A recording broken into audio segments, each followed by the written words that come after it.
My dear student, welcome back to my channel study with Rishika. कैसे हैं आप सभी? आई होप आप सब लोग बहुत अच्छे होंगे और अपनी अपनी स्टडीज कंटिन्यू बहुत अच्छे से कर रहे होंगे। अभी तक हमने जो 10th क्लास के बोर्ड एग्जाम स्पेशल था उसमें हमने फर्स्ट चैप्टर जो था, मतलब हमारे लिए तो थर्ड ही है, बट जो हमने वीडियो बनाया है वो हमारे हिसाब से फर्स्ट चैप्टर है। तो मेटल एंड नॉन मेटल था, जिसमें हमने पूरा मेटल, नॉन मेटल और मेटलर्जी अलग अलग डिस्कस कर लिया है और वन शॉट में पूरा देखा जाए तो मेटल नॉन मेटल है। और कार्बन एंड कंपाउंड जो हमारा इस 10th का जो सिलेबस में सबसे ब्रॉड चैप्टर था वो हमने एक शॉट में कंप्लीटली फिनिश कर लिया है। बहुत जल्द हमारे 2 चैप्टर बच रखे हैं सर, ठीक है। केमिकल रिएक्शन जो आज हम खत्म कर देंगे और एसिड बेस, ठीक है। उसके बाद हम कंटिन्यू कुछ क्वेश्चंस की प्रैक्टिस करेंगे, है ना। तो ये एक चीज है कि हमें, आप जितने भी मैं नोट्स बनवा रही हूँ उसे आप प्रॉपर कंटिन्यूअसली लिखते हुए जाइए। अगर आपके पास नोट्स अवेलेबल हैं तो अपने ही नोट्स में कुछ करेक्शन कर लीजिए, ठीक है। जो चीजें आपके नोट्स में नहीं प्रेजेंट है उन्हें आप ऐड कर लीजिए, और जो चीज ऑलरेडी है, ठीक है, जो चीज आपको बहुत इजी वे में नहीं लग रहा है, डेफिनेशन नहीं समझ में आ रही, वो इसीलिए हमने यहाँ पे विथ डेफिनेशन एक्सप्लेनेशन दिया हुआ है, ठीक है। तो ज्यादा टाइम न लेते हुए आज का वीडियो हम शुरू करते हैं।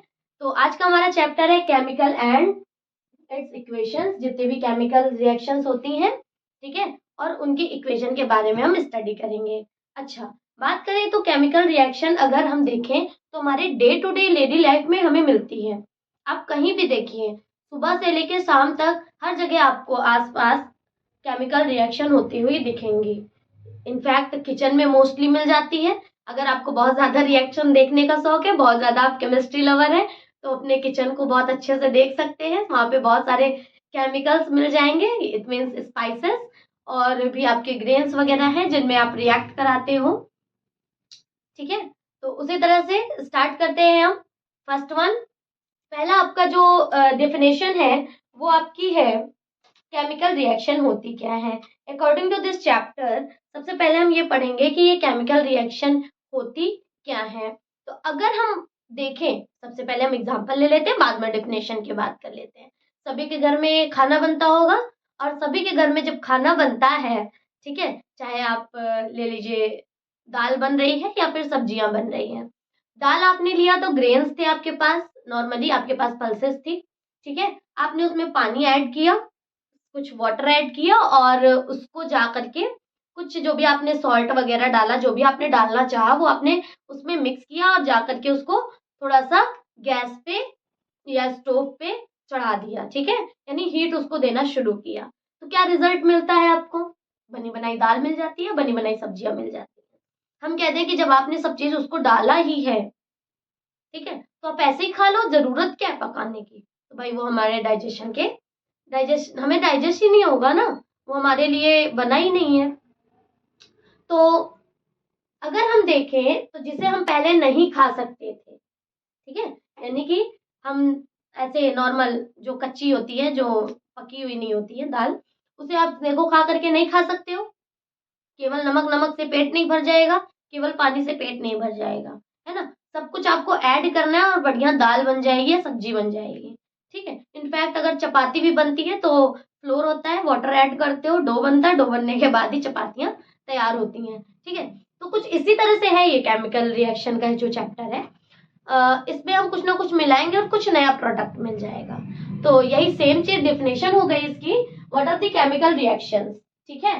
तो यहाँ पे देखिएगा ध्यान से, when two or more than two, दो या दो से ज्यादा, when two or more than two substance combined और react, combined बोलो या फिर react बोलो, ठीक है, with each other form a new substance, और एक न्यू सब्सटेंस का फॉर्मेशन करते हैं, is called a chemical reaction. अब आप सोचे होंगे मैम ये आपने स्पेस क्यों ड्रॉप कर रखी है, ये रहा और ये रहा, ठीक है।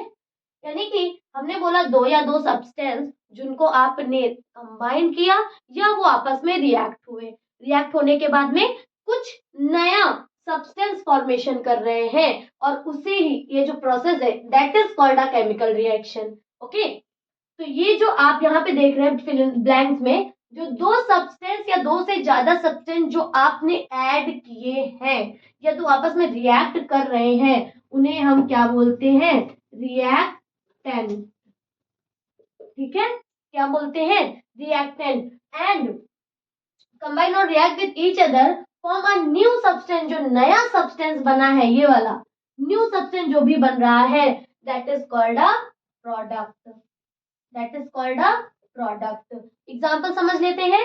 कोई भी आपने लिया एक एग्जाम्पल, एक सब्सटेंस लिया ए और एक सब्सटेंस लिया बी। ठीक है, इनको आपने एक दूसरे में कंबाइन करा दिया और कंबाइन कराने के बाद में आपको कुछ मिल गया सी। तो अगर हम बात करें तो ये जो ए और बी था, these are called a reactant.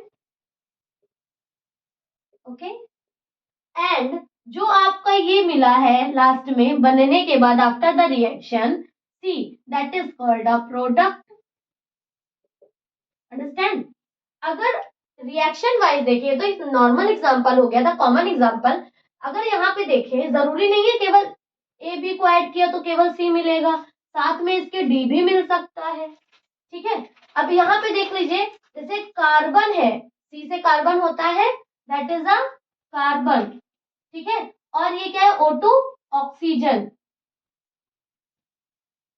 ठीक है, कार्बन और ऑक्सीजन अगर रिएक्ट कर गया, अलग अलग था दोनों कार्बन और ऑक्सीजन, देन क्या बन गया? CO2, जिसको आप कहते हैं कार्बन डाइऑक्साइड। अंडरस्टैंड? इसी तरह से ये है सल्फर और ये है ऑक्सीजन, ये रिएक्ट करा तो सल्फर और दो ऑक्सीजन है तो sulphur dioxide. Understand? Okay, ठीक है, ये नॉर्मल सी चीजें थी जो बहुत आसान थी, आपने अपने खाने पकाने से सीख ली हैं।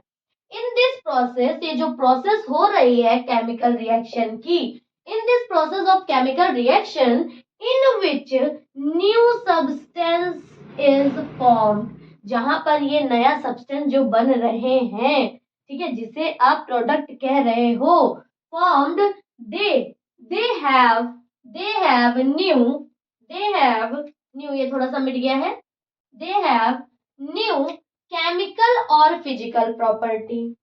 इनकी केमिकल और फिजिकल प्रॉपर्टी अलग होगी, यानी ये जो रिएक्ट करने से पहले जो काम कर रहे थे, अब वो काम नहीं करेंगे, दूसरा कुछ प्रॉपर्टी शो करेंगे। ठीक है, फॉर एग्जाम्पल ध्यान दीजिएगा, हमने यहाँ लिया है हाइड्रोजन। ठीक है, H2 गैस, हाइड्रोजन। ठीक है, हाइड्रोजन, और ये लिया है हमने ऑक्सीजन। ठीक है, ये हाइड्रोजन और ऑक्सीजन मिल करके H2O बनाते हैं, जिसको आप पानी कहते हो, वाटर। ठीक, अगर हम बात कहें तो बच्चे ये बताओ, हाइड्रोजन गैस जो है, जो हाइड्रोजन है, वो आपके जलने में हेल्प करती है। ठीक है, बात समझ रहे हैं? जलने में क्या करती है? ये हेल्प करती है, हाइड्रोजन गैस। ठीक है, सपोज अगर आप देखिए ध्यान से, जो भी आपका पेट्रोल डीजल वगैरह होता है, कहा जाता है कि पेट्रोल पंप के आसपास मोबाइल ना चलाएं। ठीक है, सिगरेट ना पिए, जो लोग स्मोकिंग करते हैं। ठीक, कहीं पे आग ना जलाएं, या फिर मोस्टली गाड़ी, आपकी खुद की गाड़ी है, वहां पे भी आग ना जलाएं। सिगरेट जला करके जो लोग सिगरेट वगैरह पे स्मोकिंग करते हैं, ऐसे फेंक देते हैं ना, तो वो भी नहीं करना चाहिए, क्योंकि वो क्या होता है, पेट्रोल बहुत ही ज्यादा अट्रैक्ट करता है ना, यानी उसके जो वेपर्स है, वेपर्स में भी आग लग जाती है। जितना सपोज लग बाई चांस की बात है, कहीं से टंकी लीक कर रही हो या कुछ भी लीक कर रहा हो, ऑयल निकल रहा हो, तो जैसे उसको फ्लेम मिलेगी, जहां तक उसकी एयर गई होगी पेट्रोल की, पूरा बस्ट कर जाएगा, उसमें भी हाइड्रोजन मिली होती है। ठीक, इसी तरह से बात करें ऑक्सीजन की, तो ये ऑक्सीजन भी हेल्प करता है आपके जलने में। आपने बचपन में एक एक्सपेरिमेंट पढ़ा हुआ था, अगर आपको याद हो तो, एक हम कैंडल लेते थे, ठीक है, फिर हमारी टीचर कहती थी कि भैया इसको जला लो, हम जला लेते थे, फिर हमसे कहा जाता था कि एक गिलास लो, इसके ऊपर से इसको बंद कर दो, और बंद करने के बाद में कुछ समय तक जलती थी, कुछ देर बाद हम देखते थे तो ये कैंडल जो है बुझ चुकी होती थी, है ना, बुझ जाती थी। जब तक ये कैंडल में ऑक्सीजन प्रेजेंट, यानी उस ग्लास के अंदर जब तक एयर प्रेजेंट थी, ऑक्सीजन प्रेजेंट थी, तब तक ये जल रही थी। अदरवाइज ये बुझ गई, ऑक्सीजन नहीं होगी नहीं जलेगा। ठीक है, तो यानी ये H2 हाइड्रोजन भी जलने में मदद कर रहा है, ऑक्सीजन भी जलने में मदद कर रहा है। अब इनको कंबाइंड करने से जो प्रोडक्ट बना है H2O, वाटर जो बना है, तो बताओ अगर आग लगती है तो सबसे पहले क्या डालते हैं? पानी डालते हैं ना, सबसे पहले पानी डालते हैं, आग बुझाओ। ठीक है, तो ये भाई साहब बुझाने का काम कर रहे हैं। ये दोनों मिलके जलाने का काम नहीं, अलग अलग, मिलके नहीं भाई, मिलके तो बुझाने का काम करेंगे, अलग अलग थे तो ये लोग जलाने का काम कर रहे थे। और जब दोनों मिल गए तो क्या कर रहे हैं? बुझाने का काम कर रहे हैं। ठीक है, तो इस रिएक्शन के बाद ये जो नया प्रोडक्ट बना, इसने अपनी पूरी पूरी प्रॉपर्टी चेंज कर दी, फिजिकली देखने में भी डिफरेंट, क्योंकि ये क्या था? ये गैस थी, और भैया ये भी गैस थी, ये जो मिला ये मिल गया लिक्विड। ठीक है, क्या मिल गया? लिक्विड। ठीक, अब एक छोटी सी बात जो हमने ऊपर लिखी है, जो सब्सटेंस कंबाइन हुए उनको हम रिएक्टेंट बोलते हैं, जो नया मिला है उसे प्रोडक्ट बोलते हैं। एक छोटे से डिफिनेशन में समझ लेते हैं। The chemical substance which react और डिसअपियर, यानी जब जैसे ही नया प्रोडक्ट बनेगा तो अब इनका अस्तित्व तो खत्म हो गया ना, इनकी जो प्रॉपर्टीज थी ये खत्म, इनका काम, तो ये डिसअपियर हो गए। ठीक है, ड्यूरिंग द केमिकल रिएक्शन, जब ये केमिकल रिएक्शन हुई तब ये रिएक्ट करे और यही क्या हो गए? डिसअपियर हो गए। That is called a reactant.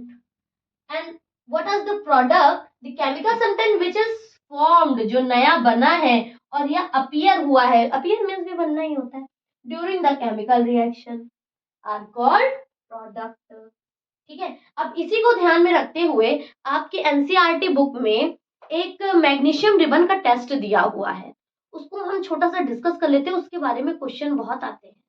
ठीक है, यानी कि एक रिबन होती है, उसको आप क्या करते हो? जलाते वलाते हैं तो कुछ बनता है। ठीक है, मैग्नीशियम का ऑक्साइड बनता है, उसके बारे में हम डिस्कस कर लेते हैं फटाफट। ठीक, देख लेते हैं स्टडी केस मैग्नीशियम की, कि मैग्नीशियम हम किस तरह से यूज करते हैं, जो आपके एनसीईआरटी में दिया हुआ है। ठीक है, तो case study of magnesium ribbon यहाँ पे लिखा हुआ है। देखिएगा मैंने क्या लिखा है। एक मैग्नीशियम की एक रिबन होती है, पट्टी। ठीक है, एक जैसे कि सिंपल पेपर होता है, पेपर, तो पेपर क्या होता है, वो रिबन टाइप्स में बने होते हैं मैग्नीशियम का। लैब में मिल जाएगा इजिली, वैसे पता नहीं, केमिस्ट शॉप पे तो मिल ही जाता है। ठीक है, the magnesium rubbed, sorry, magnesium is burn in air, यानी मैग्नीशियम को अगर हम एयर में बर्न करें, ठीक है, in the presence of oxygen, oxygen के प्रेजेंस में बर्न होगा, वही हेल्प करता है बर्निंग में। ठीक है, when the magnesium burn in air, यानी कि O2 with dazzling white flame.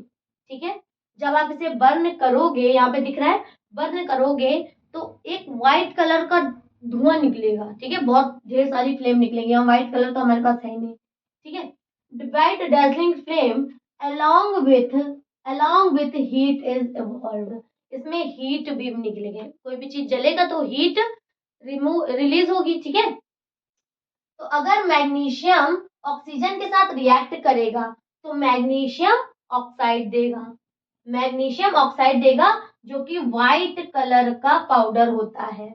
ऐसा कुछ स्ट्रक्चर आपके एनसीईआरटी में बना हुआ है। ठीक है, अभी एनसीईआरटी के भी सामने आप देख लगा देते हैं, आप देख लीजिएगा, सेम वही चीज है। ठीक है, यहाँ पे आप देख सकते हो, हमने एक्सपेरिमेंट करने के लिए एक बर्नर ले रखा है, बर्नर के साथ में हमने एक टंग से मैग्नीशियम रिबन को पकड़ रखा है। ठीक है, और जब हमने बर्न किया तो व्हाइट कलर की डैजलिंग फ्लेम यानी कि चमकदार, ठीक है, चमक के साथ जो फ्लेम निकलती है व्हाइट डेजलिंग फ्लेम निकलेगी। साथ साथ में हमने एक वॉच ग्लास लिया है जिसमें कि जो भी कुछ बर्न होगा, बर्न होने के बाद कुछ पाउडर जैसा बचता है, ठीक है। जो ये पाउडर बच रहा है that is called a magnesium oxide, ठीक है। यानी कि अगर हम देखें तो मैग्नीशियम रिबन से मैग्नीशियम ऑक्साइड बनाने के लिए हम क्या करते हैं, इसकी बर्निंग करते हैं, ठीक है। तो ये तो छोटी सी बात हो गई, लेकिन इसको आप डायरेक्ट बर्न नहीं करोगे बेटा। सबसे पहले ये जो मैग्नीशियम है, इस मैग्नीशियम को सैंड पेपर से रब करोगे। क्यों रब करोगे? ये पेपर है, नॉर्मली एयर में पड़ा हुआ है, जैसे ये एयर में पड़ा हुआ है तो हवा है ही, ठीक है। और जैसे ही ये एयर के साथ रिएक्ट करेगा, एयर प्रेजेंट है तो एयर इसके प्रेजेंस में ये मैग्नीशियम और ऑक्सीजन मिल करके, मैग्नीशियम और ऑक्सीजन मिल करके एक इसके ऊपर लेयर फॉर्म कर देंगे, ठीक है। जैसे आप कोई चीज खाना खुला रख देते हैं, हवा लगती है तो क्या होता है, मॉइस्चर ले लेता है, नमी आ जाती है। तो वैसे ही इसमें नमी का तो नहीं है, बट यहाँ पे इसकी एक लेयर जम जाएगी, किसकी प्रोड्यूस हो जाएगी, इसकी मैग्नीशियम ऑक्साइड की। तो जब आप इसको बर्न करने चलोगे तो ये प्रॉपरली बर्न ही नहीं होगा, ठीक है, बर्न नहीं होगा। तो इसको बर्न सही से हो, बिल्कुल बढ़िया, जैसे कि आप पटाखे जलाते हो फुलझड़ी, ठीक है, दीपावली में, वैसे ही सेम जब उसको आप बर्न करोगे तो बढ़िया से फुलझड़ी जड़े। इसलिए हम उसको क्या करोगे, आप सैंड पेपर से रब करोगे जिससे इसकी मैग्नीशियम ऑक्साइड की लेयर क्या हो सके, रिमूव हो जाए और उसमें बर्निंग में कोई प्रॉब्लम ना हो। तो एक क्वेश्चन भी आता है बेटा, क्वेश्चन ये आता है कि before burning why magnesium ribbon is clean with sand paper, क्यों किया जाता है क्लीन, ठीक है। तो आप यही आंसर देंगे, because of in the presence of oxygen it forms a layer of a magnesium oxide on magnesium ribbon, okay. Before burning we clean the magnesium oxide layer with the help of sandpaper for their extremely burning, okay, या easily burn हो जाए, understand, normal सी बात है। एक हमारी student है, उसको x Y के क्वेश्चन जितने भी होते हैं, मे बी आप लोग को भी दिक्कत करते होंगे कि जब क्वेश्चन आता है उसमें पता चलता है कि कुछ एक्स प्रोड्यूस हुआ, फिर बाद में रिएक्ट कराया तो वाई प्रोड्यूस हुआ। तो वैसा ही एक ऐसा इसमें भी क्वेश्चन आता है, ठीक है। वो क्वेश्चन मैंने यहाँ पे लिख रखा है, आप देखिएगा। A magnesium ribbon is burn, यहाँ पे इज होगा बच्चे, ठीक है। A magnesium ribbon is burn in oxygen to give a white compound X, X देता है, ठीक है, accompanied by the emission of light, जो कि लाइट निकल रिलीज होती है उसमें से। If the burning ribbon is now placed in an atmosphere of nitrogen, इसी बर्निंग रिबन को अगर आप नाइट्रोजन के एटमॉस्फेयर में रख देते हैं तो रखने के बाद में ये इसी तरह से कंटिन्यूअस बर्न करता जा रहा है and it form a compound Y, तो कोई कंपाउंड वाई दे रहा है, ठीक है। तो क्वेश्चन पूछ रहा है write the chemical formula of X and Y, chemical formula बताइए एक्स और वाई का। सेकंड क्वेश्चन पूछ रहा है तो जो write a balanced chemical equation when x is dissolved in water, जो x बना है उसको अगर आप वाटर में डिसॉल्व कर दोगे तो क्या होगा, ठीक है। इसका एक एक रिएक्शन को सॉल्व करते हैं, जरा देखिएगा, बहुत इजी है, कोई डिफिकल्ट नहीं है, ठीक है। A magnesium ribbon is burned in oxygen give an a white compound X, ठीक है। अगर हम देखें magnesium in the presence of oxygen O2 gives magnesium oxide, ठीक है। then X compound is what, magnesium oxide. Next कह रहा है यही जो आपका मैग्नीशियम है इसी मैग्नीशियम को आप रख दीजिए। इफ द बर्निंग रिबन, यानी कि बर्निंग रिबन कौन है? Magnesium. Magnesium is now placed in atmosphere of nitrogen, ठीक है, अगर नाइट्रोजन में रख दिया जाए यानी N2 में, N2 के प्रेजेंस में रख दिया जाए और कंटिन्यूअसली ये बर्निंग कर रहा है, ठीक है, तो क्या दे देगा? Mg3N2। ठीक, यहां से यहां तक की बातें सॉल्व हो गई। अब कह रहा है write the chemical formula of X. तो chemical formula X is equal to क्या है यहाँ पर? मैग्नीशियम, MgO, यानी कि मैग्नीशियम ऑक्साइड। ओके, वाई क्या है आपका? ए का बता दें, ठीक है, ए का, ठीक है, तो इस कलर से लिख देते हैं। ठीक, दूसरा क्या है आपका? Mg3NO, Mg3N2 ऑक्साइड नहीं है, ठीक है, Mg3N2, ठीक है, जिसको आप क्या बोलते हैं? Magnesium nitride.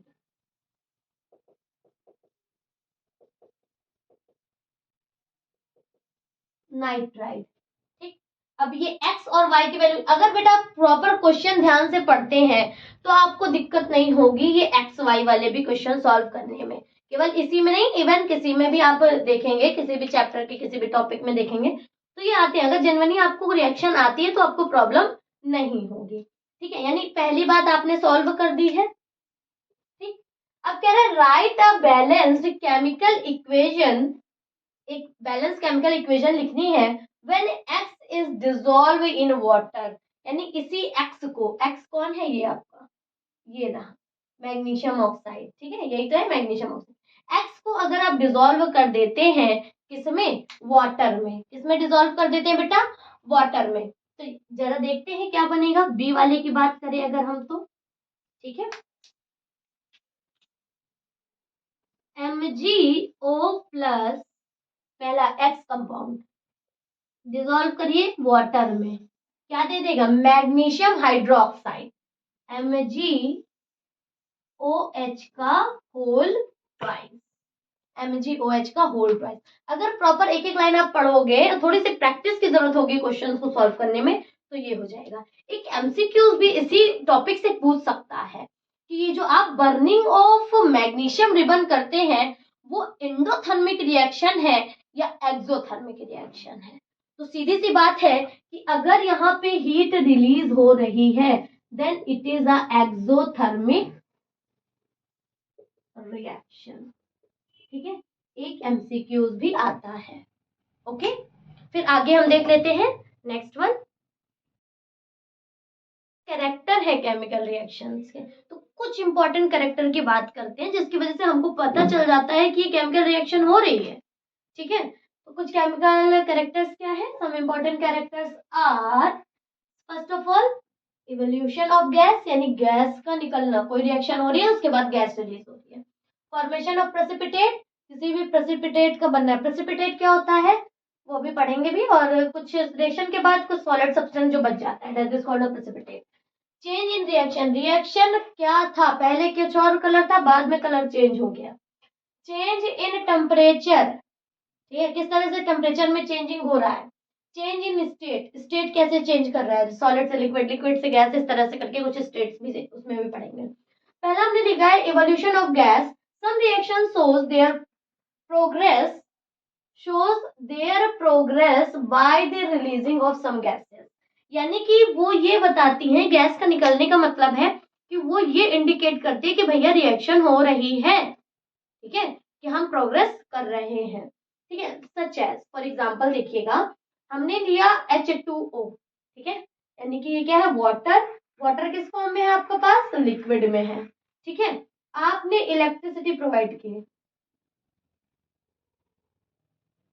यानी कि इलेक्ट्रोड्स के थ्रू इलेक्ट्रिसिटी प्रोवाइड की, और ये भाई साहब टूट गया। ऐसे तुम पानी लो और बोलो पानी को, एक तरफ हाइड्रोजन, किसी अपने एक दोस्त को बोलो, दोस्त कोई ए है उसको बोलो कि इस हाइड्रोजन को पकड़ो, हम पकड़ते हैं ऑक्सीजन को, चलो हाइड्रोजन और ऑक्सीजन को पकड़ के खींच लेते हैं, दोनों अलग हो जाएंगे, नहीं हो सकता। ये केमिकल रिएक्शन है, ठीक है। तो इलेक्ट्रिसिटी की जरूरत होगी, हाइड्रोजन और ऑक्सीजन क्या मिल गई, गैस मिल गई, ठीक है। इसी तरह से जिंक था, जिंक के साथ जिंक डस्ट होती है जो भी HCl के साथ, हाइड्रोक्लोरिक एसिड के साथ HCl के साथ रिएक्ट कराया तो ZnCl2 प्लस हाइड्रोजन गैस बन गई। कभी भी गैस इवॉल्व होगी तो साइन ऐसे कुछ ऊपर की तरफ बनता है, ठीक है। फिर लेते हैं लेड नाइट्रेट, इसका नाम है लेड नाइट्रेट, ठीक है। लेड नाइट्रेट लेते हैं और लेड नाइट्रेट को भी हमने हीट कर दिया तो लेड ऑक्साइड और NO2 और ऑक्सीजन गैस में रिलीज हो गया, ठीक है। ये सारी गैसेस हैं, तो ये जो NO2 निकलेगा, ठीक है, नाइट्रोजन डाइऑक्साइड जो भी निकलेगा, इसकी क्या है आपका ब्राउन गैस, किस कलर की होगी, ब्राउन, ब्राउन कलर की गैस होगी, ठीक है। जब ब्राउन कलर की गैस निकली तब आप समझ जाओगे कि क्या, यानी साथ में लेड ऑक्साइड के साथ अगर लेड नाइट्रेट को आपने गर्म किया तो जो भी ब्राउन कलर की गैस निकलेगी तो आप समझ जाओगे ये कौन सा है, NO2 है, नाइट्रोजन डाइऑक्साइड, ठीक है। इसी तरह से साथ में ऑक्सीजन गैस भी रिलीज होगी। फिर देखते हैं फॉर्मेशन ऑफ प्रेसिपिटेट, ठीक है। जहां पे प्रेसिपिटेट का फॉर्मेशन होगा, क्या होता है प्रेसिपिटेट, यही समझ लो पहले, the substance which settle down, ऐसा सब्सटेंस जो सेटल डाउन हो जाए आफ्टर द रिएक्शन, रिएक्शन हुई और बचा खुचा जो भी मटेरियल बना वो क्या हुआ, सेटल डाउन हो गया, नीचे इकट्ठा हो गया। इन the reaction that is formed in a solid it's called a precipitate और PPT, ठीक है। यहाँ पे पावर पॉइंट की बात नहीं हो रही, कंप्यूटर वाले, प्रेसिपिटेट की बात हो रही है, ठीक है। PPT बन जाता है। अब यहाँ पे देखिएगा हमने लिया है Na2SO4, ठीक है, Na2SO4, ये किसमें है, एक्वस में है। एक्वस क्या होते हैं बेटा, एक्वस वो होते हैं जिसमें वाटर प्रेजेंट होता है। BaCl2 ले लिया, ठीक है, बेरियम क्लोराइड, ये भी एक्वस है। इन्होंने अपनी जगह चेंज कर दिया। अभी देखोगे आप, देखो यहाँ पे सोडियम के साथ SO4 था और Ba के साथ Cl2 था, तो इन्होंने अपनी अपनी पोजीशन चेंज कर ली। अभी टाइप्स ऑफ रिएक्शन भी पढ़ोगे ना, उसमें पता चल जाएगा। तो यहाँ पे देखिए व्हाइट प्रेसिपिटेट मिला है, व्हाइट कलर का प्रेसिपिटेट मिला है, ठीक है। That is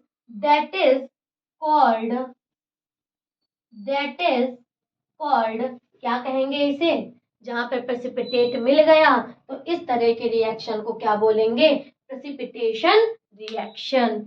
this kind of reaction are called a precipitation reaction. इसको हम कहीं पे ऐड कर लेते हैं, जिसमें प्रेसिपिटेट मिलेगा।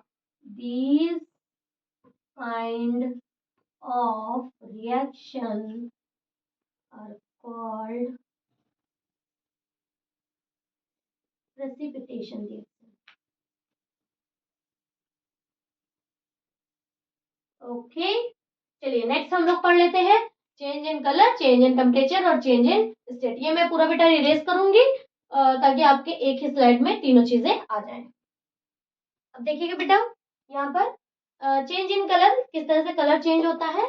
There are some reaction which shows colour change, कुछ ऐसी रिएक्शन है जो कलर चेंज देती है ड्यूरिंग द रिएक्शन, ठीक है। जैसे कि आपने लिया कॉपर सल्फेट, ठीक है, आपने लिया, मैंने लिया, किसने लिया पता नहीं, ठीक है, मैंने लिया कॉपर सल्फेट लिया, ठीक है। ये ब्लू कलर का होता है, क्रिस्टलाइन, क्रिस्टल जैसा लगता है, ब्लू कलर का है, दिख रहा है यहाँ पर, ब्लू कलर से लिखा भी हुआ है। साथ में हमने लिया आयरन, ठीक है, आयरन को लिया। जब मैंने इन दोनों को रिएक्ट कराया तो रिएक्शन के बाद, अभी याद कर लो, ये डिस्प्लेसमेंट रिएक्शन में काम आएगा, ठीक है। CuSO4 आयरन के साथ रिएक्ट हुआ तो बनाता है FeSO4, यानी कि आयरन सल्फेट, जो कि ग्रीन कलर का हो जाता है रिएक्शन के बाद और कॉपर बाहर निकल जाता है। पहले ब्लू था, ब्लू से क्या हो गया, ग्रीन कलर का हो गया। इसी तरह से अगर आप बात करो, कॉपर को एयर के साथ रिएक्ट करा दो, ठीक है, ऑक्सीजन के साथ, तो कॉपर ऑक्साइड बना देगा जो कि ब्लैक कलर का होता है। तो चेंज कलर चेंज दिखा रहा है रिएक्शन। चेंज इन टेम्परेचर, किस तरह से टेम्परेचर चेंज होगा, there is always some change in a temperature after और ड्यूरिंग द रिएक्शन, या तो फिर रिएक्शन के बाद या फिर रिएक्शन के समय ही टेम्परेचर चेंज होता है। टेम्परेचर में भी इंक्रीज भी कर सकता है और डिक्रीज भी कर सकता है। जैसे कि अगर देखो ये है क्विक लाइम, ठीक है, जिसको आप बुझा चूना बोलते हो, ठीक है, CaO कैल्शियम ऑक्साइड, इसको आपने वाटर में डाल दिया, ठीक है, बहुत तेज से बहुत बढ़िया से रिएक्शन होती है, और रिएक्शन होने के बाद इतना ज्यादा ये जब ये कैल्शियम हाइड्रोक्साइड बन रहा होता है और बन चुका भी होता है, उसके बाद बहुत ज्यादा अमाउंट में आपको हीट प्रोड्यूस होती है। अगर आप उसमें गरम गरम अपना मतलब सॉरी हाथ नहीं गरम गरम, ठीक है, यानी कि उस कैल्शियम हाइड्रोक्साइड में जो तुरंत बना हुआ है उसमें अगर अपना हाथ डाल देते हैं तो क्या हो जाएगा, आप जल जाएंगे, ठीक है, छाले पड़ जाएंगे तुरंत, इतना ज्यादा हीट इसमें प्रोड्यूस होती है। यानी रिएक्शन के बाद बहुत हीट निकल रही है। कुछ ऐसी रिएक्शन होती है जिसमें आप हीट को आपको देना पड़ता है रिएक्शन के टाइम पर, तब होती है, ठीक है।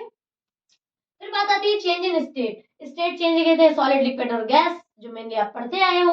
तो during the chemical reaction state of substance में बी चेंज, यानी उनका स्टेट चेंज हो जाता है। जैसे कि आपने लिया कार्बन मोनोऑक्साइड, CO ये गैस थी और हाइड्रोजन गैस थी, इससे क्या मिल गया, CH3OH, बाप रे बाप, मैथिल अल्कोहल मिल गया।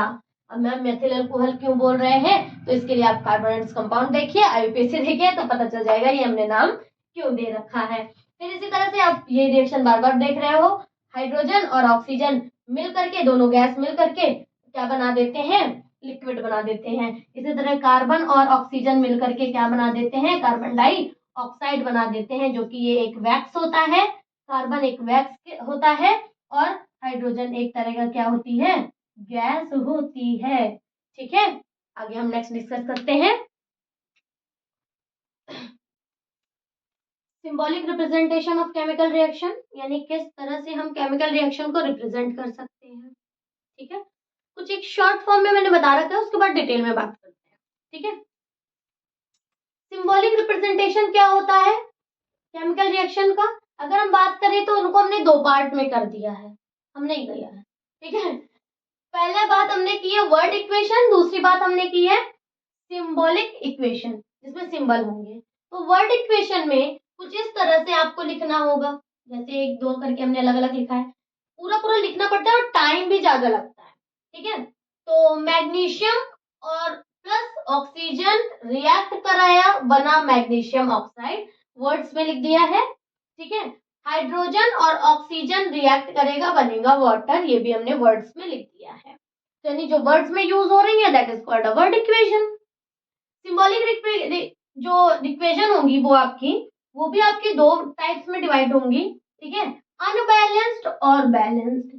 जैसे इसी बात को देखिए, magnesium plus oxygen give magnesium oxide, तो मैग्नीशियम का सिंबल Mg प्लस ऑक्सीजन का symbol O2 gives magnesium oxide, ठीक है। अगर हम यहाँ पे देखें तो यहाँ पे मैग्नीशियम एक है, यहाँ भी मैग्नीशियम एक है, यहाँ ऑक्सीजन दो है और यहाँ पे ऑक्सीजन सिर्फ एक है, तो ये अनबैलेंस्ड है। यानी दोनों तरफ left hand side LHS is equal to RHS होना चाहिए, ठीक है, तब ये रिएक्शन क्या कहलाएगी, बैलेंस्ड। यानी कि ये अभी LHS is not equal to RHS है, इसलिए ये अनबैलेंस्ड रिएक्शन है। यहाँ पे LHS is equal to RHS देख लेते हैं या नहीं है, ठीक है, left hand side equal to right hand side. Magnesium यहाँ पे दो है, यहाँ पे भी दो है, ठीक है, सिर्फ बैलेंस किया है मैंने उसे, यहाँ पे ऑक्सीजन दो है, यहाँ पे भी दो है, इट मीन्स ये क्या हो गई, both are equal, then it is called a balanced equation, ठीक है।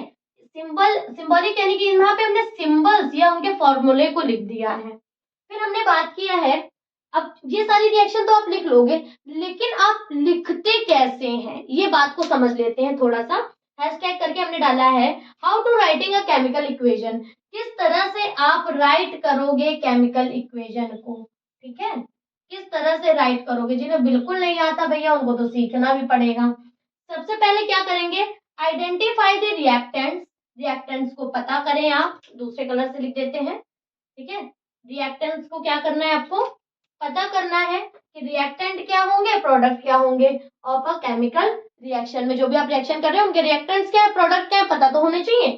फिर राइट डाउन द फार्मूला, उनका फॉर्मूला लिखिए या सिंबल लिखिए। जैसे हमने पता कर लिया मैग्नीशियम था, ऑक्सीजन था, तो हमने इसका मैग्नीशियम का Mg सिंबल लिख दिया, ऑक्सीजन का O2 लिख दिया। ठीक है, of the reactant with the sign of, reactants with the sign of plus, plus between them, इनके बीच में हमने क्या लिखा हुआ है, प्लस लगा रखा है। ठीक है, फिर क्या बात की, द फॉर्मूला और द सिंबल्स ऑफ प्रोडक्ट, जो भी प्रोडक्ट आपको मिलेगा, फॉर्मूला और सिंबल प्रोडक्ट का, ये रहा आपका प्रोडक्ट। ठीक है, फॉर्म्ड इन द रिएक्शन और written in the right hand side. ठीक है, इन्होंने बोला है राइट हैंड साइड, क्या जरूरी है ये राइट हैंड साइड हो? मान लेते हैं कि ये दोनों रिएक्टेंट है और ये भैया प्रोडक्ट है, तो हमारी जो एनसीईआरटी है उसमें दे रखा है कि जो रिएक्टेंट्स होते हैं उनको लेफ्ट साइड लिखिए और प्रोडक्ट को राइट साइड लिखिए। हमारी मर्जी अगर ये होगी Mg प्लस O2 करके इधर को एरो बनाने की, ठीक है, तो हम यहाँ पे MgO बना दिए, तब तो हमारा प्रोडक्ट भैया लेफ्ट आ गया। ठीक है, और जो रिएक्टेंट्स थे वो तो आपके राइट साइड चले गए। तो ये ऐसा जरूरी नहीं है, बट बुक में लिखा है इसलिए हम यहाँ पे कंसिडर कर रहे हैं। हमारी मर्जी होगी तो हम ऐसे भी लिख सकते हैं Mg प्लस O2 और नीचे की तरफ MgO, हमें रिएक्शन दिख रही है ना, एरो जिस साइड होगा उधर रिएक्शन जा रही है। ठीक है, तो ये चीज हम यहाँ पे लिख लिया है, बट ऐसा कोई नेसेसरी नहीं होता है। ठीक है, अपना रिप्रेजेंट करने के लिए आप लिख सकते हो। फिर लिखा हमने the reactants and the product are separated by arrow, इनको एक एरो से सेपरेट करते हैं। यहाँ देख सकते हो हमने एक एरो लगा रखा है। ठीक है, जिससे हमको पता चल रहा है कि इधर रिएक्टेंट है इधर प्रोडक्ट है। यहाँ एक एरो लगा रखा है, पता चल रहा है ये रिएक्टेंट है ये प्रोडक्ट है। यहाँ पे एरो लगा रखा है, पता चल रहा है ये ऊपर रिएक्टेंट्स है हमारे और ये नीचे जो बना हुआ है ये प्रोडक्ट है। ठीक है, फिर बात करते हैं नेक्स्ट कि ये तो चीजें हो गई किस तरह से आप लिखते हो। फिर एक क्वेश्चन आता है what are the chemical equation, chemical equation होती क्या है। ठीक है, केमिकल रिएक्शन हमने पढ़ लिया था, जब दो या दो से ज्यादा चीजें कंबाइंड होती हैं उन्हें हम क्या बोलते हैं, और कुछ नया सब्सटेंस बनाती हैं, that is called chemical reaction. But chemical equation क्या है, representation of a chemical reaction. इन्हीं केमिकल रिएक्शन को सबसे पहले हमने बता दिया केमिकल रिएक्शन क्या है। ठीक है, जैसे मैग्नीशियम और ऑक्सीजन को मिला करके जो प्रोडक्ट बना, ठीक है, चाहे इस फॉर्म में देखो, ये केमिकल रिएक्शन कहलाएगी। और ये वाली जो अब हम लिखेंगे जैसे कि मैग्नीशियम Mg प्लस O2, यही सेम चीज, ये केमिकल इक्वेशन कहलाएगी। The representation of a chemical reaction in term of symbol और अ फॉर्मूला, फॉर्मूला या सिंबल, ये MgO मैग्नीशियम ऑक्साइड का फॉर्मूला ही तो हुआ, सिंबल ही तो हुआ। ठीक है, that is called a chemical reaction. ठीक है, that is called a chemical reaction. अब कुछ एडवांटेज पढ़ लेते हैं इसके। ठीक है, अब देखते हैं बेटा क्या एडवांटेजेस हैं आपके केमिकल इक्वेशंस के। केमिकल रिएक्शन क्या होती है मैंने बता दिया कि आप उसको वर्ड्स में लिखते हो, टाइम लगता है, समय लगता है। इक्वेशन लिखने में सिंबल लिख गया, काम खत्म। ठीक है, it makes easy to study a reaction with a single glance, यानी एक ही बार में आप पूरी रिएक्शन पढ़ सकते हैं और उसके बारे में 4-5 लाइन आराम से लिख सकते हैं। एक जैसे magnesium react with oxygen, it gives या इट प्रोड्यूस मैग्नीशियम ऑक्साइड, आराम से 2-3 लाइन मतलब लिख सकते हैं। केवल Mg plus O2 gives MgO, पढ़ करके तुरंत वो आप इन स्पेलिंग और वर्ड्स में लिख सकते हैं। रिक्वायर्ड लेस टाइम, कम समय भी लगता है भैया लिखने में, efforts as compare to the chemical reaction. Chemical reaction में पूरी स्पेलिंग लिखोगे, उसके बाद कहीं आपको रिजल्ट मिलेगा, समय लगेगा, टाइम लगेगा, एफर्ट लगेगा। इसमें क्या भैया Mg plus O gives MgO, कितना समय लगा, नहीं समय लगता। Give additional information also which a chemical reaction does not, ये एडिशनल इंफॉर्मेशन भी देता है, जैसे प्रेसिपिटेट बनना, लिक्विड बन रहा है या गैस बन रहा है ना, आप बार बार लिखते जा रहे हो। हम लोग H2 गैस थी, ऑक्सीजन गैस थी, ठीक है, ये क्या लिख दिया, ठीक है, बनाता था H2O लिक्विड। तो ये एडिशनल इंफॉर्मेशन रिएक्शन नहीं देती है, उसमें केवल स्पेलिंग लिखी होती है ना, इक्वेशन में डायरेक्ट एडिशनल इंफॉर्मेशन भी देती है।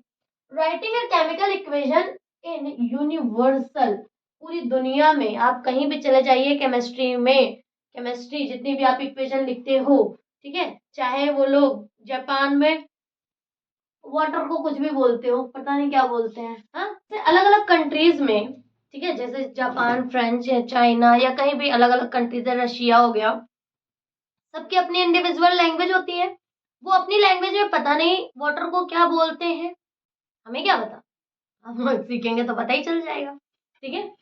तो लेकिन जो उनकी भी बुक होगी, केमिस्ट्री की, साइंस की जो भी बुक होगी, उनमें जो रिएक्शन है, ठीक है, केमिकल रिएक्शन जो है वो एज इट इज इन्हीं सिंबल्स के थ्रू ही लिखी होगी। तो ये भी एक बेनिफिट है।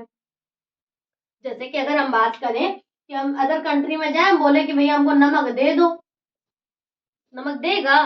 वो समझेगा ही नहीं। सॉल्ट मांगोगे तो कौन सा सॉल्ट चाहिए, फिर उसको एक्सप्लेन करो, है। तो अगर आप लैब में सॉल्ट बोलोगे तो कौन सा सॉल्ट, कई तरह के सॉल्ट बनते हैं भाई, लेकिन आप लैब में या कहीं भी केमिस्ट के पास बताइए सोडियम क्लोराइड चाहिए, तो एक नाम है, ऐसा यूनिवर्सल नेम है जो कि हर जगह वैलिड होता है, ठीक है। तो ये थे कुछ एडवांटेजेस। मैंने बोर्ड को 2 पार्ट्स में डिवाइड कर दिया है, जिसके आगे हम पढ़ने जा रहे हैं अब आपकी बैलेंस्ड और अनबैलेंस्ड इक्वेशंस, ठीक है। बैलेंस इक्वेशन क्या होती है, अनबैलेंस्ड इक्वेशन क्या होती है, दोनों को डिफरेंशिएट कर दिया, फिर अभी एक शॉर्ट में बता देंगे किस तरह से आप बैलेंस कर सकते हैं इक्वेशन को with the help of example, ठीक है। Equation having a equal number of atom on a reactant as well as on a product side, यानी कि left hand side is equal to right hand side होना चाहिए, ठीक है। That is called a balanced equation. देखते हैं, हमने यहाँ पे कुछ एलिमेंट्स लिख दिए हैं, एक एग्जांपल दिया है Zn plus H2SO4 gives ZnSO4 plus H2, ठीक है। यहाँ पे एक इक्वेशन दे रखी है। अब यहाँ पे जितने जितने एटम्स इनमें मिलेंगे उनको हम लिख लेंगे, ठीक। तो क्या क्या है एटम में, जिंक है, जिंक हमने यहाँ पे मेंशन कर दिया है, हाइड्रोजन है, हाइड्रोजन मेंशन कर दिया, सल्फर है, सल्फर मेंशन कर दिया, ऑक्सीजन है, ऑक्सीजन मेंशन कर दिया। और देख लो कहीं कुछ और तो नहीं बचा है, नहीं है, ठीक।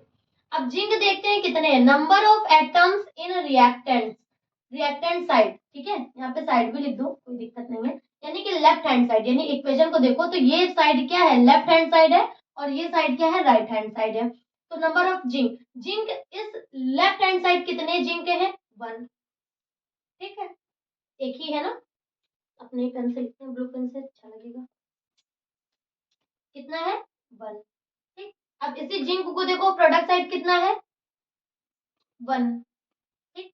हाइड्रोजन देखिए इधर कितना है, हाइड्रोजन 2 है, इधर हाइड्रोजन 2 है, इधर सल्फर, सल्फर की बात आएगी ना, सल्फर इधर कितना है, 1 है, इधर सल्फर S1 है, ऑक्सीजन, ऑक्सीजन इधर कितना है, 4 है, इधर भी 4। तो यानी यहाँ पे देखो दोनों तरफ 1 1 2 2 1 1 4 4, यानी left hand side is equal to right hand side, it is called a balanced equation. अब यहाँ देखिएगा, equation having unequal number of, unequal, इक्वल नहीं है, ठीक है, unequal number of atoms on a reactant and the product side are called a unbalanced equation. For example, जो भी एलिमेंट्स थे same it is as it is हमने लिख लिया है, आयरन था, हाइड्रोजन था, ऑक्सीजन था, और कोई तो नहीं है, नहीं है, ठीक है। आयरन इधर कितने हैं, 1, ठीक है, इधर आयरन कितने हैं, 3, ठीक। हाइड्रोजन इधर कितने हैं, 2, इधर हाइड्रोजन कितने हैं बेटा, 2, ठीक। इधर ऑक्सीजन कितना है, 1, और इधर ऑक्सीजन कितना है, 4, ठीक है। अब यहाँ पे आप देख सकते हो कि यहाँ पे आयरन 1 है, जबकि यहाँ 2 है, 3 है, ठीक है, तो ये दोनों इक्वल नहीं है। यहाँ पे हाइड्रोजन 2 है और इधर हाइड्रोजन 2 है, तो ये इक्वल है। ऑक्सीजन यहाँ पे 1 है, यहाँ 4 है, ये भी बैलेंस्ड नहीं है। तो ऐसा नहीं है कि सब में से किसी एक का बैलेंस्ड होने से आपकी रिएक्शन बैलेंस्ड हो गई, ठीक है, सारे कुछ बैलेंस्ड होने चाहिए लाइक दिस, ठीक है, यहाँ पे तो केवल हाइड्रोजन ही बैलेंस्ड है ना, फिर बाकी को हम बैलेंस करते हैं, है ना, ये तो हमें सीखना होता है बैलेंसिंग में, तो बाकी को बैलेंस करते हैं। अच्छा, यहाँ पे देखिएगा अनबैलेंस्ड इक्वेशन को मैंने स्केलेटल इक्वेशन भी लिखा है, यानी इक्वेशन दे दी गई है, अब आप अपने हिसाब से बैलेंस कर लीजिए। तो वो बैलेंसिंग हम एक एग्जांपल से सीख लेते हैं। ओके, देखिएगा, अब देखते हैं बेटा कैसे बैलेंसिंग करते हैं। ठीक है, हमने दो इक्वेशन ली है समझाने के लिए, फटाफट समझ लेते हैं। जैसे फॉर द इक्वेशन फर्स्ट, अब फर्स्ट वाले के पहले एलिमेंट लिख लेंगे। एलिमेंट क्या है, नाइट्रोजन है, हाइड्रोजन है, और कोई एलिमेंट दिख रहा है, इस साइड में नाइट्रोजन भी है, हाइड्रोजन भी है। ठीक है, अब हम देखेंगे लेफ्ट साइड में, इस पर ये लेफ्ट साइड। ठीक है, लेफ्ट साइड में क्या क्या है, नाइट्रोजन कितने हैं लेफ्ट साइड में, 2 नाइट्रोजन है। ठीक है, हाइड्रोजन कितने हैं लेफ्ट साइड में, 2 हाइड्रोजन है। सही बात है। जरा सेकंड साइड देख लेते हैं, यहाँ पे नाइट्रोजन कितना है, सिर्फ 1 है, और हाइड्रोजन कितने हैं, 3 है। बड़ी समस्या है, अब इसको बैलेंस करना है, क्या करें, क्या करें भैया, क्या करें। इधर हाइड्रोजन 2 है और इधर 3 है। अगर इस वाले हाइड्रोजन को हम, जरा सा पेन चेंज कर रहे हैं, अगर इस हाइड्रोजन को हम 3 से मल्टीप्लाई कर दें तो 3 2 जा 6 हो जाएगा, और इधर 3 वाले को 2 से मल्टीप्लाई कर दें तो 6 हो जाएगा। ठीक है, तो इधर जहां पे हाइड्रोजन है उस साइड आप क्या कर दीजिए, 3 से मल्टीप्लाई कर दीजिए। तो ये हमने कर दिया 3 से मल्टीप्लाई, ये 6 हो गया। दूसरी साइड, दूसरी साइड इस हाइड्रोजन को हम किससे, 2 से मल्टीप्लाई कर दें तो 2 3 जा 6। ये हमारा, ये वाली बातें बैलेंस हो गई। ठीक है, अब देखिएगा नाइट्रोजन को, नाइट्रोजन यहाँ 2 है। अब यहाँ पे जब हमने इसको बैलेंस किया तो ये, अब ये भी नाइट्रोजन अब क्या हो गए, ये भी मल्टीप्लाई कर देंगे 2 से, 2 से मल्टीप्लाई हो ही गए, करना क्या है, फिर ये भी 2 हो गए, तो ये वाली बात भी बैलेंस हो गई, ये भी बात बैलेंस हो गई। ठीक है, अब हम ये सेकंड वाला भी एग्जांपल ले लेते हैं फटाफट। ठीक, अब देख सकते हैं, सेकंड वाले की बात कर लेते हैं। ठीक है, सेकंड की बात कर लेते हैं। अब सेकंड वाले के एलिमेंट्स लिख लेते हैं। पहले आयरन है, आयरन में Fe जिसको बोलते हो, हाइड्रोजन है और ऑक्सीजन है। दूसरे साइड भी आयरन है, ऑक्सीजन है, हाइड्रोजन है, और कुछ तो है नहीं, नहीं है भैया। इधर आयरन कितना है, 1। ठीक है, इधर हाइड्रोजन कितना है, 2, इधर ऑक्सीजन कितना है, 1। ओके, इस साइड में आयरन कितने हैं, 3, इधर अच्छा, तो यहाँ पे ऑक्सीजन कितना है, हाइड्रोजन, हाइड्रोजन पहले देख लो, 2 है। ठीक है, और ऑक्सीजन कितना है बेटा, यहाँ 1 था, यहाँ पे 4 है। ठीक, अब भैया ये तो बड़ा अस्त व्यस्त है, हाइड्रोजन ही बैलेंस दिख रहा है हमको। ठीक है, बट अभी हम डिसीजन नहीं ले सकते। ठीक है, अभी हम डिसीजन नहीं ले सकते, 1 बाई 1 जरा देखते हैं।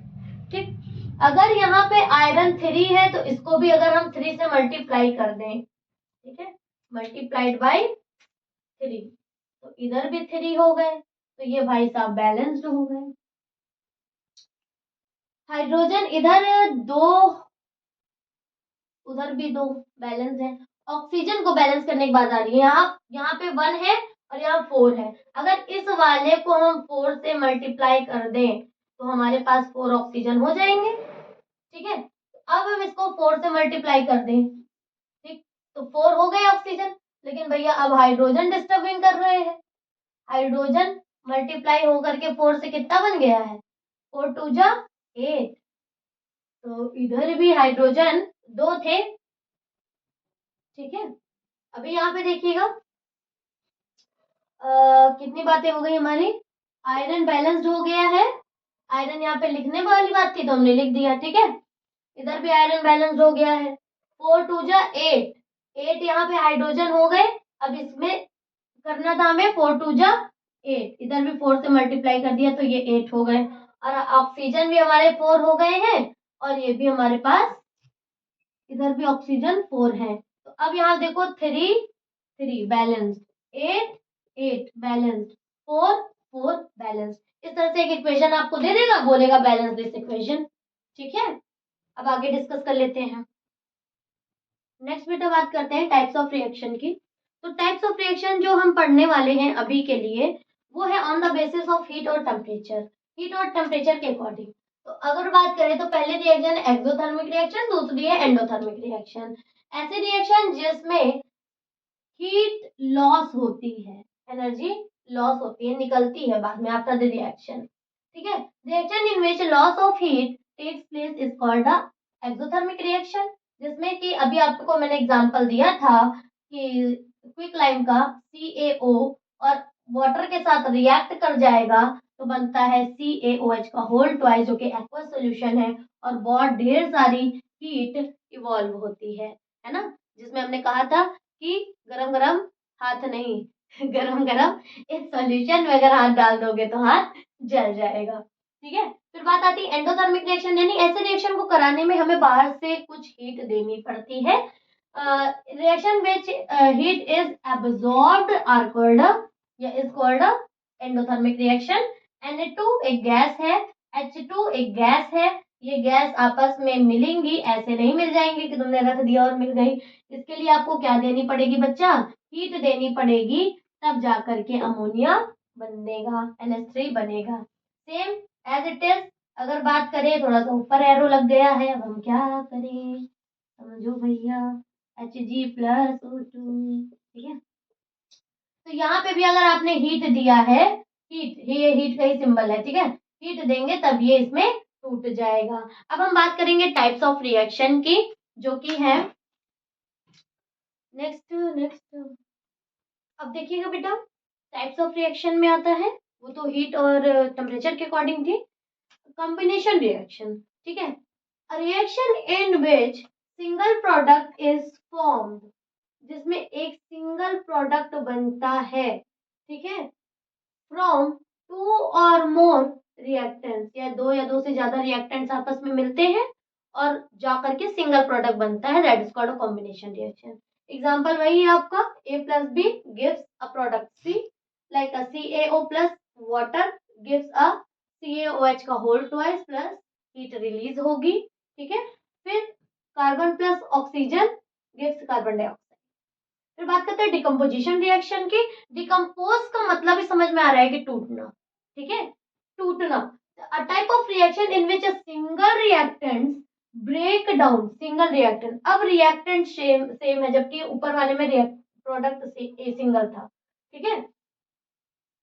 टू और more product will be formed, यानी दो या दो से ज्यादा प्रोडक्ट बन जाए। यहाँ क्या था, दो से ज्यादा रिएक्टेंट मिल करके एक प्रोडक्ट बना रहे थे, यहाँ पे एक रिएक्टेंट से बहुत सारे प्रोडक्ट बन रहे हैं। ठीक है, इसीलिए इसको हम कह सकते हैं decomposition reaction are opposite to the combination reaction, उसकी जस्ट उल्टी होती है। एक रिएक्टेंट लिया और XYZ कोई प्रोडक्ट में टूट गया, एक FeSO4 लिया, Fe2O3 के बन गया, एक SO2 गैस निकल गई, एक SO3 गैस निकल गई। अगर आप बात करें कि आप हीट किस तरह से दे रहे हो, जब आपने हीट दिया तो टूटे, डिकम्पोज हुए, हीट दोगे तो ब्रेक डाउन हो जाएगा। तो लेकिन आप किसके अकॉर्डिंग आप हीट दे रहे हो, उस तरह से डिकम्पोजिशन रिएक्शन को बेटा 3 पार्ट्स में डिवाइड किया गया है। First one is thermal decomposition reaction. This reaction can be done by the heating or by the supporting of heat energy. Heat energy इसको मिलेगी, ये टूट जाएगा। एग्जांपल दे रखा है CaCO3, लाइमस्टोन दे रखा है, उसको हीट किया जिसमें CaO और कार्बन डाइऑक्साइड गैस रिलीज हो गई। फिर नेक्स्ट आती है, अब हीट ही तो देनी है ना, अब नेक्स्ट आती है इलेक्ट्रोलिटिक। पहली तो क्या थी, thermal decomposition reaction, second one is electrolytic decomposition reaction, जिसमें क्या होगा कि आप इलेक्ट्रिसिटी के थ्रू हीट एनर्जी दे रहे हो, ठीक है, जिसकी वजह से एक वाटर मॉलिक्यूल आप देख सकते हो ये टूट रहा है। This reaction has been done by the passing electric current, यानी कि इस वाटर में इलेक्ट्रिक करंट पास करोगे तब H2 और O2 में टूट जाएगा। फिर बात करते हैं फोटो डिकम्पोजिशन रिएक्शन। तो फोटो का मतलब ही है कि सनलाइट से आने वाले जो फोटोन है, ठीक है, तो यहाँ पे सनलाइट की प्रेजेंस बता रहा है। This reaction done by the presence of sunlight, इसमें सनलाइट आप दोगे, जैसे आप देख रहे हो सनलाइट आप दे दोगे, ठीक है, जिसमें AgCl जो है सिल्वर क्लोराइड, जिसमें Ag और Cl2 में टूट जाएगा। इसी तरह से AgBr भी हो सकता था, इसमें Ag और Br से टूट जाएगा। नेक्स्ट बात करने से पहले आगे के रिएक्शन जो भी और भी हैं उसको बात करने से पहले हम थोड़ा सा रिएक्टिविटी सीरीज पढ़ लेते हैं 2 मिनट के अंदर, ठीक है। अब देखिए बेटा, एक छोटा सा हमने पहले सोचा कि रिएक्टिविटी सीरीज को अलग से कर देते हैं, बट टाइम गेन होगा, कोई मतलब नहीं है, ठीक है। इसमें हमने इधर रिएक्टिविटी सीरीज की डिफिनेशन और इधर रिएक्टिविटी सीरीज बना दी, ठीक है। एक ही बार में एक तीर से 2 निशाने। चलिए देखते हैं कैसे मारते हैं। रिएक्टिविटी सीरीज क्या कहती है? ये एक अरेंजमेंट है एक तरह का सीरीज का। कुछ है मेटल्स, जरूरी नहीं है कि जो इस रिएक्टिविटी सीरीज में दिए हैं सिर्फ इतने ही हैं, बहुत सारे मेटल्स हैं, बस जो ज्यादा यूज होते हैं उनको हमने लिया है, इसमें कंसिडर किया है। A series of metals, metals की कैसी series in which metals are arranged in a decreasing order of reactivity। इस तरह से हमने अरेंज किया है कि वो डिक्रीजिंग ऑर्डर शो करेगा रिएक्टिविटी का, कहाँ से, टॉप टू बॉटम, ठीक है। जैसे कि आप देख सकते हो यहाँ पे sodium sorry potassium, sodium, calcium, magnesium, aluminium, zinc, iron, lead, hydrogen, copper.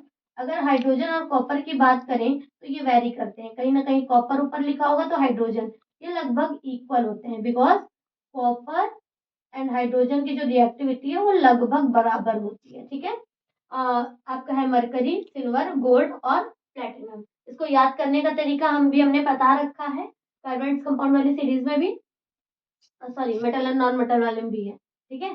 Most reactive element ऊपर होगा और लीस्ट रिएक्टिव एलिमेंट्स क्या होगा, नीचे होगा, ठीक। कैसे याद किया था हमने? काका ने कार मांगी, काका ने कार मांगी अल्टो जेन फरारी, फिर भी हाई क्यों मिली सिल्वर प्लेटेड ऑडी। तो सिल्वर प्लेटेड ऑडी, इसको थोड़ा सा मैनेज कर लीजिएगा, ये भी थोड़ा सा वेरी करते हैं, कहीं कहीं प्लेटिनम ऊपर लिखा होता है तो जो आपका गोल्ड है वो नीचे लिखा होता है, ठीक है। इसकी ये बेस्ड पर जो आपकी थर्ड टाइप ऑफ रिएक्शन थी जिसको हमने कहा था डिस्प्लेसमेंट रिएक्शन, वो इस पे वर्क करती है, इसलिए हमें ये सीरीज अभी पढ़नी पड़ी। Reaction in which more reactive, जो ज्यादा रिएक्टिव है, एलिमेंट और a metal displace the less reactive metal, उनकी जगह ले लें, यानी कि जो पावरफुल है, ज्यादा पावरफुल है, ठीक है।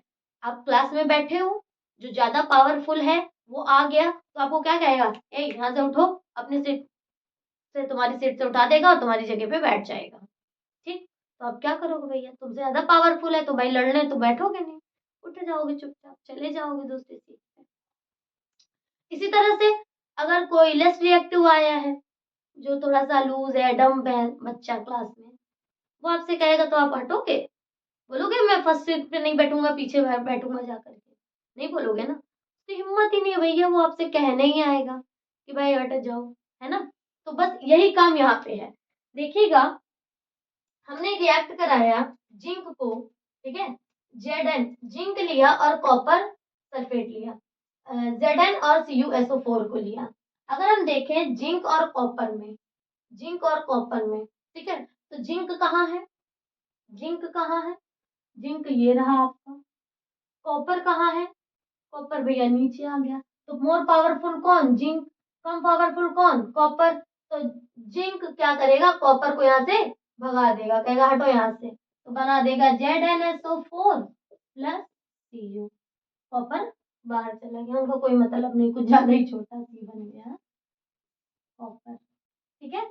इसी तरह से आयरन को देखिए, आयरन और कॉपर में कंपेयर करते हैं।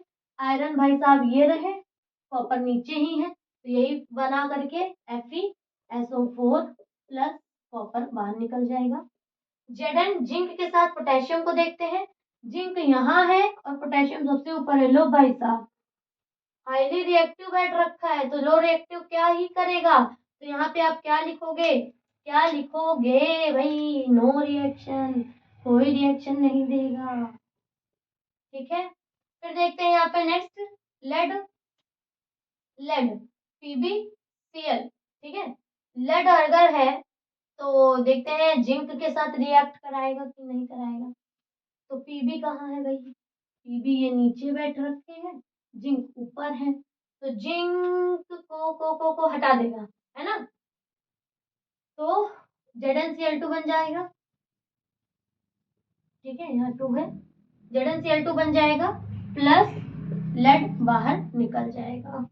फिर इसी तरह से देखते हैं Na2SO4 प्लस Cu, जिसमें सोडियम को देखते हैं कहाँ पे बैठ रखा है। सोडियम ऊपर है, कॉपर नीचे है। ठीक है, कोई रिएक्शन नहीं होगी, नो रिएक्शन। क्या होगा? नो रिएक्शन, कोई रिएक्शन नहीं होगी। ठीक है, मैग्नीशियम और एल्युमिनियम को देख लेते हैं। Mg ऊपर है, एल्युमिनियम नीचे है। ठीक है, तो मैग्नीशियम क्या आएगा, एल्युमिनियम जाएगा, कहेगा भैया मैग्नीशियम हटो, नहीं कह सकता, वो लो रिएक्टिव है, तो यहाँ भी नो रिएक्शन। ठीक है, ये बात हो गई। तो ये थी आपके लिए डिस्प्लेसमेंट रिएक्शन के लिए। फिर बात आती है double displacement. Double double double double double double cross कर रहा है। ठीक है, यानी कि in which exchange of ions takes place, एक दूसरे का आयंस ठीक है, तुम हमारा लो, हम तुमको अपना दे रहे हैं, लेन देन यहाँ चलेगा। देखते हैं Na2SO4 BaCl2, तो Ba ने क्या ले लिया, SO4 को ले लिया, Na इसके साथ रिएक्ट कर दिया, NaCl बना दिया ना, BaSO4 प्लस NaCl, यानी आपस में चेंजिंग कर लिया, ये एक साथ और ये दोनों एक साथ। इसी तरह से AgNO3 NaCl, तो क्या बना देगा, AgCl और NaNO3। ठीक, फिर BaCl2 और Na2SO4, तो क्या बना दिया, BaSO4, Ba किसके साथ रिएक्ट करा दिया, SO4 के साथ, और ये दोनों आपस में ये रिएक्ट करा दिए, एक्सचेंज कर दिए, NaCl बना दिए। ठीक, अब नेक्स्ट जो है आपका ऑक्सीडेशन रिडक्शन, उसको भी हम फटाक से डिस्कस कर लेते हैं। देखते हैं नेक्स्ट हमारा जो लास्ट रिएक्शन है, ऑक्सीडेशन एंड रिडक्शन। ठीक है, ऑक्सीडेशन और रिडक्शन से बहुत क्वेश्चन आते हैं बेटा। बात करते हैं पहली बात ऑक्सीडेशन की। तो ऑक्सीडेशन क्या होता है, जिसमें एडिशन ऑफ ऑक्सीजन होगा और रिमूवल ऑफ हाइड्रोजन होगा। अगर ऑक्सीजन ऐड हो रहा है या फिर हाइड्रोजन रिमूव हो रहा है, तो हम बोलेंगे ऑक्सीडेशन रिएक्शन हो रही है। दोनों भी हो सकता है एक ही रिएक्शन में, कि ऑक्सीजन जा रहा हो, ऑक्सीजन आ रहा हो और हाइड्रोजन जा रहा हो। अब ये एजेंट कोई काम करेगा ना ऑक्सीडेशन करने का, जो एजेंट्स होते हैं, यानी ऐसे सब्सटेंस जो प्रोवाइड करेंगे ऑक्सीजन को और रिमूविंग में, यानी हाइड्रोजन की रिमूविंग में हेल्प करेंगे, हाइड्रोजन को रिमूव कराने में हेल्प करेंगे और या फिर ऑक्सीजन लेके आएंगे, ऐसे एजेंट्स को हम क्या बोलते हैं, ऑक्सीडाइजिंग एजेंट। जैसे कि Cu+O2, Cu के पास यहाँ ऑक्सीजन नहीं था, यहाँ पे आ गया, तो ये कैसी रिएक्शन हो गई, ऑक्सीडेशन रिएक्शन।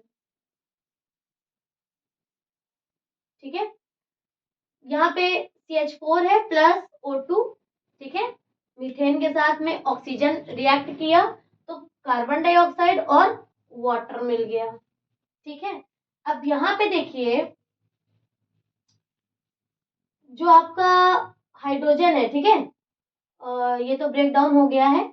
यहाँ पे देखिए ऑक्सीजन के पास क्या था, यानी कार्बन के पास ये हाइड्रोजन था, हाइड्रोजन का रिमूविंग हो गया। ठीक है, और यहाँ पे ऑक्सीजन आके लग गया। मैंने कहा था दोनों काम हो सकता है, एक तरफ से हाइड्रोजन जा रहा है और ऑक्सीजन इसमें ऐड हो रहा है। ठीक है, तो रिमूवल ऑफ हाइड्रोजन। ठीक है, और इधर से देखें तो addition of oxygen of O2 लिख देते हैं। ठीक है, यहाँ पे देख सकते हो, यहाँ ऑक्सीजन ऐड हो रहा है और इधर से देख सकते हैं तो रिमूव हो रहा है, तो ये भी कैसी रिएक्शन है, ऑक्सीडेशन रिएक्शन। बात समझ में आ गई। इसी तरह से बात करते हैं रिडक्शन रिएक्शन की। एडिशन, इसका जस्ट उल्टा हो जाएगा, वहां पे ऑक्सीजन ऐड हो रहा था, यहाँ भैया हम हाइड्रोजन ऐड करेंगे। यहाँ पे रिमूवल ऑफ हाइड्रोजन हो रहा था, यहाँ रिमूवल ऑफ ऑक्सीजन, उल्टा प्रोसेस करेगा, दैट इज कॉल्ड रिडक्शन। और वैसे एजेंट जो इनमें काम में हेल्प करेंगे, यानी प्रोवाइड करेंगे ऑक्सीजन को और रिमूव करेंगे प्रोवाइड करेंगे हाइड्रोजन को और रिमूव करेंगे क्या, ऑक्सीजन को। ठीक है, देखते हैं यहाँ पर। अब ये इस कार्बन, यहाँ पे तो CH3 है, CH3 सेम है। ठीक है, CH3 जिसको आप विनेगर बोलते हो, एसिटिक एसिड, तो CH3COH है, हाइड्रोजन के साथ रिएक्ट करा है, यानी एडिशन ऑफ हाइड्रोजन हो रहा है, दिख रहा है प्लस के साथ हाइड्रोजन लगा है, लेकिन कहाँ पे हो रहा है वो पोजीशन जरा देखिएगा। यहाँ पे इस कार्बन पे हाइड्रोजन नहीं था, थोड़ी दूर पे आप देखिए, नेक्स्ट टाइम प्रोडक्ट टाइम पे यहाँ पे हाइड्रोजन आ गया, तो एडिशन ऑफ हाइड्रोजन हो रहा है, it means it is a reduction reaction. ठीक है बच्चे। अब बात आती है, कोई ऐसी रिएक्शन भी है जो दोनों काम करती है, बिल्कुल सही करती है। ऐसी रिएक्शंस को हम क्या बोलते हैं, जहाँ पे ऑक्सीडेशन रिडक्शन दोनों हो रहा होता है, that is called a redox reaction. Both oxidation and reduction takes place, जैसे कि पीबीओ प्लस कार्बन के साथ रिएक्ट कर रहा है तो पीबी प्लस CO2 निकल गया। देखते हैं कार्बन डाइऑक्साइड, जरा सा देखते हैं कहाँ पे क्या हो रहा है। इस वाले कार्बन के पास ऑक्सीजन नहीं था, इस वाले कार्बन के पास ऑक्सीजन नहीं था, और इस जब इधर आया तो ऑक्सीजन प्रेजेंट है, तो यहाँ पे क्या हो रहा है, ऑक्सीडेशन हो रहा है। यहाँ पे ऑक्सीजन था, रिमूवल ऑफ ऑक्सीजन हो गया, ऑक्सीजन चला गया, ऑक्सीजन चला गया, तो रिमूवल ऑफ ऑक्सीजन किस में आता है, रिडक्शन टेक्स प्लेस, तो रिडक्शन हो रहा है। एक ही चीजें दोनों में हो रही है। ठीक, अब ये बात करते हैं, ये ऑक्सीडेशन रिडक्शन पढ़े ही क्यों है, क्या हमारी लाइफ में काम आता है, बिल्कुल काम आता है। जैसे कि effect of oxidation on everyday life. सबसे पहली बात, आप कोरोजन देखते हो, मेटल कोई भी रखा है, ऑक्सीजन के साथ रिएक्ट किया, जंग लग गया, क्लोरेड हो गया, चाहे वो आपका आयरन हो, कॉपर हो, सिल्वर हो। ठीक है, आयरन तो बहुत जल्दी दिख जाता है, क्लोरेड हो जाता है, रस्टिंग हो जाती है। Metal react with air, then it it will takes place in a collision. ठीक है, रस्टिंग टेक्स प्लेस हो जाती है। दूसरी बात आती है, अगर बात करें रेंसिडिटी की, तो रेंसिडिटी ये रहा आपका।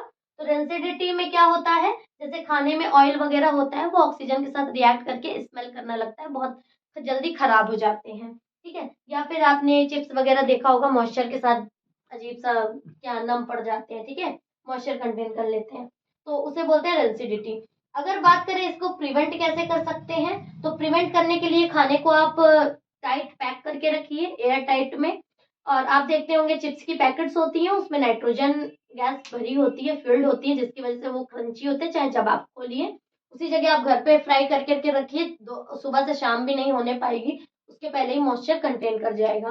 ठीक है, और कुछ और भी जैसे हैं ऑक्सीडेंट्स हैं, जैसे BHA और BHT का, इसका बेटा फुल फॉर्म पूछा जाता है एग्जाम में, जरूर से जरूर याद कर लीजिएगा, जिसमें है butylated hydroxy anisole, butylated hydroxy anisole, butylated hydroxy anisole का यूज होता है। ठीक है, और BHT का ब्यूटाइलेटेड हाइड्रोक्सी टोलुइन। ठीक है, ये इनके फुल फॉर्म है। ये एक तरह के ऑक्सीडेंट्स की तरह काम करते हैं, जो कि फूड को ऑक्सीडाइज होने से रोकते हैं, बचाते हैं। ठीक है, बात करते हैं इसकी कोरोजन के मेथड, किस तरह से हम प्रिवेंट करेंगे। तो आप ऑयलिंग कर सकते हो कोरोजन के लिए, ग्रीसिंग कर सकते हो, ठीक है, पेंट कर सकते हो प्राइमर का यूज करके, इस तरह करके आप इसे प्रिवेंट कर सकते हैं, कोरोजन को भी और रेंसिडिटी को भी।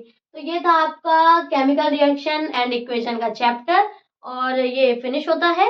अब हमारे पास acid base and salt reaction बचा है वन शॉट वीडियो में। अभी तक जिसने भी नहीं देखे होंगे वीडियोस, जा करके, चाहे आप 2 की स्पीड है, तब तक आप बनाने का भी बहुत कम टाइम बचा हुआ है आपके पास, जितनी जल्दी रिवीजन कर सकते हैं आप रिवीजन करिए, और जल्द ही हम इसके ऊपर जितने भी क्वेश्चन रिलेटेड हैं वो हम क्वेश्चन सॉल्व करेंगे बहुत जल्दी। ठीक है, तो बस आप लोग का सपोर्ट चाहिए, जितना ज्यादा आप सपोर्ट करेंगे उतना ज्यादा हमारा भी मन लगेगा। And thanks for watching, share it.